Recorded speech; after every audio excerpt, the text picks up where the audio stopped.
19 বার বিসমিল্লাহ বললে কি হয় জানলে আপনি অবাক হয়ে যাবেন। বিসমিল্লাহ মানে আল্লাহর নামে আমি শুরু করছি। পবিত্র কোরআনুল কারীমের ভিতরে সর্বপ্রথম কিন্তু আল্লাহ তাআলা বিসমিল্লাহির রহমানির রহিম দিয়ে শুরু করেছেন, ঠিক কি না? বিসমিল্লাহির রহমানির রহিমের ভিতরে অনেক ফজিলত রয়েছে। 19 বার পড়লে এর গুরুত্বপূর্ণ একটি ফজিলত রয়েছে। ওমর রাদিয়াল্লাহু তাআলা আনহুর যুগে রোম সম্রাট একবার ওমর রাদিয়াল্লাহু তাআলা আনহুর কাছে এসে হাজির হলেন।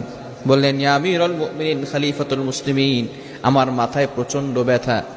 ওমর রাদিয়াল্লাহু তাআলা আনহু এমন একটা টুপি সেই রোম সম্রাটকে দান করলেন। সেই টুপিটা যখন মাথায় দেয় সাথে সাথে মাথার ব্যথা ভালো হয়ে যায়। সুবহানাল্লাহ, বাসায় গিয়ে সাথে সাথে মাথার ব্যথা কি হয়ে যায়? ভালো হয়ে যায়। আবার যখন সেই মাথার টুপিটা খুলে ফেলে আবার তার মাথা ব্যথা হালকা হালকা শুরু হয়।